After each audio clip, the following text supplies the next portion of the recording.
اليوم غادي نعاود لكم على واحد القصه حقيقيه اللي وقعت لواحد البنت من تونس. هاد البنت سميتها ليلى والعمر ديالها 28 عام. هاد البنت كانت خدامه في واحد الشركه في تونس اللي متعدده الجنسيات، حتى واحد النهار غادي توقع على واحد الحاجه اللي بزاف ديال البنات في هاد الوقت كيتمناوها، وهي انها تتزوج بشي واحد كوري، ولكن الواقع للاسف ماشي فحال الاحلام. ليلى كانت خدامه في فرع في شركه في تونس، وقالت انه هاد الشركه ديالنا كانت عندها بزاف ديال الفروع في العالم كامل. قالت انه حنا كنا مستانسين كل مره كيجي مثلا شاب من شي دوله ولا بنت من شي دوله كيجيو كيخدموا معنا واحد الفتره ديال شهر شهرين، بعض المرات كتوصل عام عامين وكيمشيو بحالهم. قالت كالعاده انا جالسه في الخدمه، وواحد النهار غادي يدخل واحد الولد اللي سميتو سونغو. هاد الولد كان من كوريا وجا من الفرع ديال كوريا باش انه يخدم معنا واحد الفتره اللي ما كانتش محدده. المهم الشركه ديالو قالت له انه محتاجينك في تونس ضروري انك تمشي، ومن نعيطوا لك غادي ترجع من كوريا. قالت ليلى ان هاد الولد كان مؤدب وما كيهضرش بزاف، وكيبان عليه فحال رجال اللي باغيين يعيشوا بسلام غير يخدم وما خصو لا مشاكل لا حتى شي حاجه. وليلى قالت هنا واللي سوء الحظ ولا لحسن الحظ ما عرفاش لحد الان شنو تعتبرها.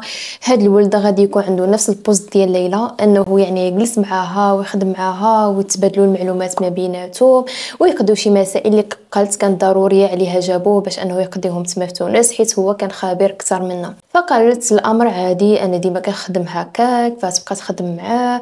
الولد ظريف يعني خدمه. قالت شي شويه غادي تبدا تطور العلاقه، انهم غادي يوليو يجيبوها مع بعضهم. وقالت كان عندنا واحد الكافيتيريا في وسط الشركه، رجعنا اننا كنفطروا مع بعضنا، كنتغداو مع بعضنا، بعض المرات كنخرجوا في مجموعه مع الاصدقاء ديالنا ديال الشركه كنحتفلوا. قالت بدينا كنتقربوا من بعضنا شويه بشويه، العلاقه بدات كتكبر، ولكن كانت لحد الان باقي في اطار الصداقه واطار العمل. حتى واحد النهار غادي يجي عندها سونغو وغادي يقول لها ليلى انا بغيت تكون معايا، وبغيت نجي انني نتقدم لك عند والديك ونتعرف عليهم وكذا. هنا ليلى كتعاودنا كتقول انه انا فرحت بزاف ولكن ما بغيتش نبين له. فقلت له اوكي، وعاودت له على التقاليد ديالنا في تونس شنو كنديروا، ضروري من الخطوبه التعارف ومن بعد ذلك كنتزوجوا. فليلى هنا مشات عند والديها وقالت لهم انا واحد الشاب كوري جا خدم معايا، يعني عاودت لهم القصه كامله اللي قلتها لكم، وبغى دابا يتقدم لي ويخطبني. قالت انا الام ديالي كانت متفقه معايا شي شويه حيت ديما كنت كنعاود لها عليه، ولكن الوالد ديالها كان موافقش انه يجوجا واحد ثقافه اخرى. ولكن هي والام ديالو وخوتها حاولوا انهم يقنعوا الوالد ديالهم، كيقولوا ان هذا خدام معاها وراه عارفه عليه كل شيء. فقال صافي اذا بغى يتقدم لك يجيب والديه ويجي من هنا ونديروا جميع المراسم ديال الزواج ولا الخطوبه اي حاجه. فانا غادي تمشي عند سونغو تقول له ضروري انك تجيب والديك. قال ما كاين حتى شي مشكل، غادي نجيب والديا وغادي ندير كل شيء بالتقاليد ديالكم والثقافه ديالكم. يعني ما كانش معارض نهائيا حتى شي حاجه. غادي دوز شي ايامات، غيجي الاب ديالو، غادي تجي الام ديالو، غادي يجي الاخ ديالو، غادي يتخطبوا، غادي يكملوا الخدمه ديالهم عادي، يعني مخطوبين والعلاقه ديالهم كتزيد وتزيان. وقالت انا واحد الشخص اللي كان مزيان معايا بزاف. فغادي يدوز واحد الوقت، غادي يرجع الوالدين ديالو، غادي يجيو باش انهم يديروا واحد العرس. فهاد العرس قالت ليلى انا درت واحد العرس اللي بسيط وما كثرتش فيه على راسي، عيطت للاصحاب ديالي والناس اللي كانوا خدامين معايا والعائله ديال سونغو. قالت جابا ويماه وخاه وجابوا بعض العائله اللي بسيطه كانت بحال عمته وخالو، فغادي يجي ويدير واحد العرس بسيط. قالت مثالينا العرس العائله ديال سونغو غادي ترجع بحال لكوريا، وانا وسونغو قالت بقينا هنايا عايشين شويه مع والديا وكنمشيو الخدمه ديالنا، امور عادي كازواج خدامين الدار نخرجوا امور بيس اند لاف. فدوز واحد الايامات، غادي يتصلوا الفرع ديال كوريا بالفرع اللي في تونس، يقولوا لهم راه تسالات المده ديال الخدمه ديال سونغو معاكم فخصو يرجع ضروري. هنا غادي يقولوا له انك خصك ترجع لكوريا. هنا غادي يتحط امام الامر الواقع، غيمشي عند الزوجه ديالو اللي هي ليلى، يقول للشركه قالت لي نرجع لكوريا فضروري دابا حنا مزوجين يعني تمشي معايا. وقال لا حتى اذا مشيتي معايا يعني حنا خدامين في نفس الفرع، يمكن لك انك تما تهضر مع الفرع ديال كوريا يعدلوا لك انتقال، ولا اذا بغيتي ترتاح فانتينا حره. يعني قالت انه الشخص اللي كان اوبن معايا قال لي بغيتي تبقى خدامه تخدم، بغيتي ترتاح ارتاح. فقالت هنا صافي انا قررت انه نمشي معاه لكوريا. عائلته وافقوا وجا النهار اللي غادي تمشي لكوريا. قالت ملي مشيت لكوريا حنا كنا متفقين انه حيت هو كان عايش هنا في تونس، فمين نمشيو لكوريا ما تكونش عنده دار. حنا ملي كنا في تونس كنا متفقين انهم يمشيو ونعيشوا مع والديه واحد الفتره، حيت هو قال لا انه حنايا عائله محافظه، وانه انا قبل ما نجي لتونس اصلا انه ندير هاد الخطوه نتزوج بك، راه كنت عايش في دار والديه. يعني احنا عائله محافظه، يعني واخا كنكونوا كبارين ماشي بحال الكوريين الاخرين ضروري داك متي 18 ولا 20 كتمشي كتسكن بوحدك. لا، قال انا والاخ ديالي باقي لحد الان عايشين مع الاب ديالي والام ديالي، وهاد خاه كان صغير عليه. فقالت انا هنا انا وافقت، حيت اصلا حنا في تونس كنا عايشين مع والدي، يعني علاش ما نتقبلش هذا الامر هذا منه هو. فقالت جا الوقت، جمعنا الوراقي ديالنا، جمعت لي فاليز ديالي، مشينا لكوريا وانا فرحانه اخيرا نشوف في بلدي الاحلام.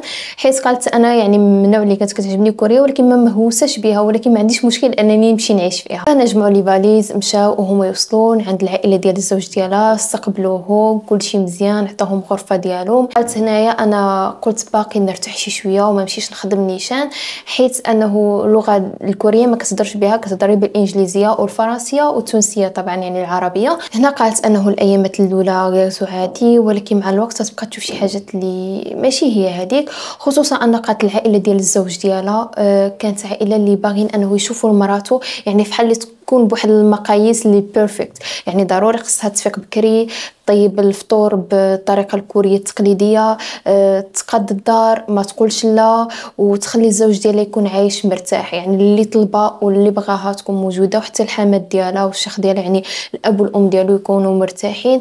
وقالت انها بدات كتدخل فيا يعني حتى الطريقه انها بحال اللي كتنقطها، بس اذا طيبت الاكل كتقول هذا الاكل زوين ولا خايب، حتى في الباز ديالها كتنقطها. حتى تخيلوا معايا ملي كتي تجلس ولا تهضر كتبقى تقول لا ما خصكش تجلس بهذه الطريقه، ما تاكلش بهذه الطريقه، ما تلبسش بهذه الطريقه. قالت فبديت هنا كنحس انه بالضغط، خصوصا انه سونغو كان كيمشي للخدمه وهي كتبقى معاها في الدار. قالت كيخرجني بعض المرات، ولكن حتى هو بديت كنلاحظ التصرفات ديالو بداو كيبردوا معايا. قالت تخيلوا انه هنا كنا كنخرجوا حياتنا مزيانه وكلشي مزيان، ولكن تما جالسه بالدار بعض مرات كيخرجني، وحتى ديك الحب من الاتجاه ديالو مبقيتش كنحس بشي حب وفحال اللي بقى برود. وقالت تخيلوا معايا ان سونغو اللي كان رومانسيه في الاول ولا بارد وما بقاش كيدافع عليها. هنا غادي تمشي واحد النهار تقول له سونغو انا ماشي عبده، انا مرا وعندي كرامتي وعندي الحقوق ديالي، وهذا الشيء اللي كنعيشو ما بقاش عاجبني وما بقيتش كنحس بالاتجاه ديالك كاين شي حب. هنا غادي يجاوبها وغادي تصدم، يقول لها هذه هي التقاليد ديالنا وخصك تاقلمي معانا، راك انتي تزوجتي بيا وكنتي عارفه هذا الشيء.